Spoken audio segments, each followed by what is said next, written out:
আরেক দল হয়ে গেছে দালাল, আরএসএস বিজেপির দালাল। তোরা ঘর ওয়াপসি করে ধর্ম পাল্টে হিন্দু হয়ে যায়, এই দালালগুলো মুসলমান দালালগুলো বলবে হ্যাঁ আমরা তো আইনের বাইরে যাবো না, আমার বাংলার দালাল দালাল দালাল মুসলমানরা ইসলাম সংস্কৃতিটাকে ধ্বংস করে দিয়ে বলছে হ্যাঁ আমরা গণতন্ত্র মানি। অনেকে স্যালুট জানাচ্ছে, আমি স্যালুট জানাবো না, আমি থুতু দেবো, আমি থুতু দেবো। কোরবানি প্রসঙ্গে হাইকোর্ট সমস্ত দায়ভার রাজ্যের হাতে তুলে দিয়েছে এবং রাজ্যকে 24 ঘন্টার মধ্যে জানাতে বলেছে যে গরু একটা উৎসবের জন্য, ধর্মীয় উৎসবের জন্য সেটা রাজ্য সরকারই পারে ছাড় দিতে, পরীক্ষা নিরীক্ষার জন্য পারে ছাড় দিতে।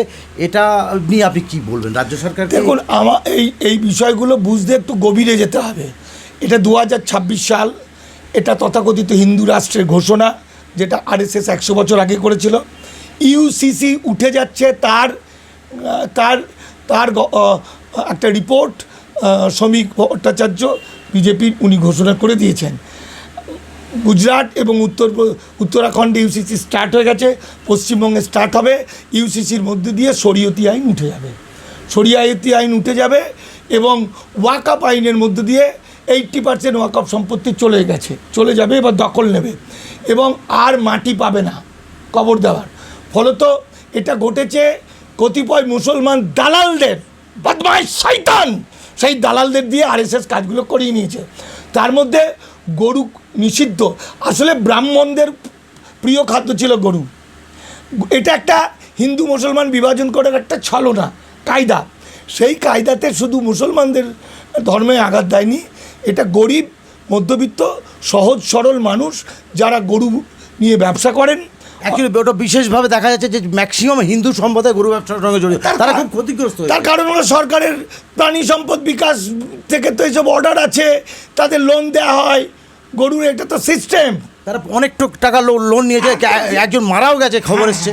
তার মানে হিন্দুরা বিপদে বেশি পড়ছে আর মুসলমানদের যেটা ঘটবে দেখুন। এটা তো বলে দিয়েছে আমরা গরু কোরবানি দেবোই না, বিভিন্ন এটা তো শপথ নিয়ে। এটা অনেকে স্যালুট জানাচ্ছে, আমি স্যালুট জানাবো না, আমি থুতু দেবো, আমি থুতু দেবো।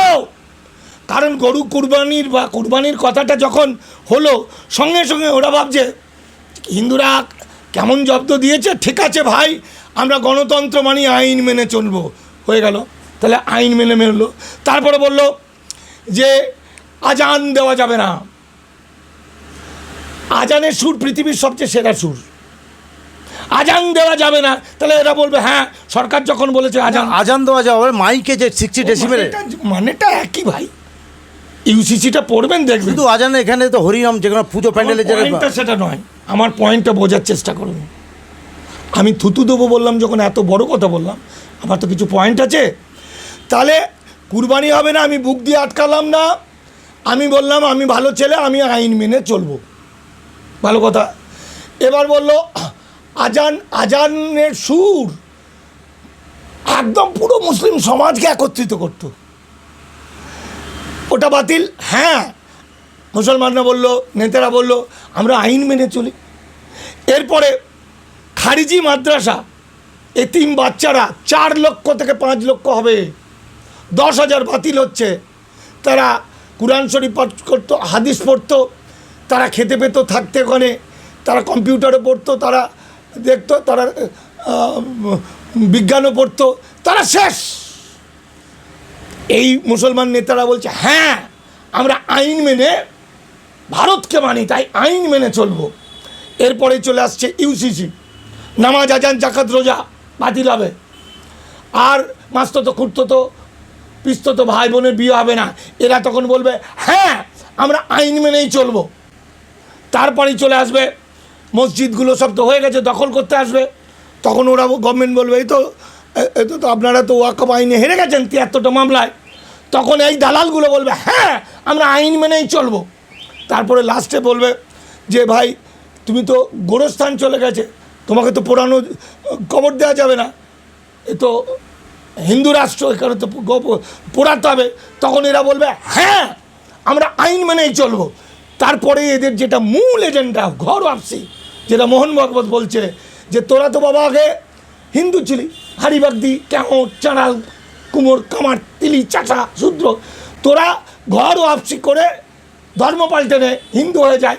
এই দালালগুলো, মুসলমান দালালগুলো বলবে হ্যাঁ আমরা তো আইনের বাইরে যাব না, সরকার তো আইন করে দিয়েছে। ফলে সারা পৃথিবীতে যখন যখন বিশ্বনবী হজরত মোহাম্মদের মানবতা, যে হজরত মোহাম্মদকে স্বামী বিবেকানন্দ বলেছেন সাম্যবাদের আচার্য, যেখানে পৃথিবীর 56 থেকে 57টা কান্ট্রি ইসলাম ধর্মের অবলম্বী, পৃথিবীময় ছড়িয়ে পড়ছে অত্যন্ত শিক্ষিত মানুষ, সেই হতে পারে সায়েন্টিস্ট, হতে পারে ঐতিহাসিক, স্যালুট করে বিশ্বনবীর আদর্শে উদ্বুদ্ধ হচ্ছেন। আর সেখানে আমার বাংলার দালাল দালাল দালাল মুসলমানরা ইসলাম সংস্কৃতিটাকে ধ্বংস করে দিয়ে বলছে হ্যাঁ আমরা গণতন্ত্র মানি, আমরা অমুক মানি। আসলে এদের সঙ্গে ফিটিং, আরএসএসের সঙ্গে এদের ফিটিং আছে। কিসের ফিটিং শুনে নিন। ওয়াকফ মামলায় হেরে গেছে মুসলমানরা, এটা কাউকে বলেনি নওশাদরা। বলে দিলে কে হবে? মুসলমানরা নিজেদের আল্লাহর সম্পত্তি রক্ষা করার জন্য আন্দোলন করবে, ওই জন্য বলেনি। কিন্তু আইনের মধ্যে রেখে দিয়েছে যারা 12 বছর ওয়াকফ দখল করেছে তারা মালিক হয়ে গেছে, তাদের বিরুদ্ধে মামলা করা যাবে না। ওই যে ফুরফুরা শরীফের হাজার হাজার বিঘে জমি নওশাদরা এখন অধিকার পেয়ে গেছে, মালিক হয়ে গেছে। তাহলে কেন বলবে?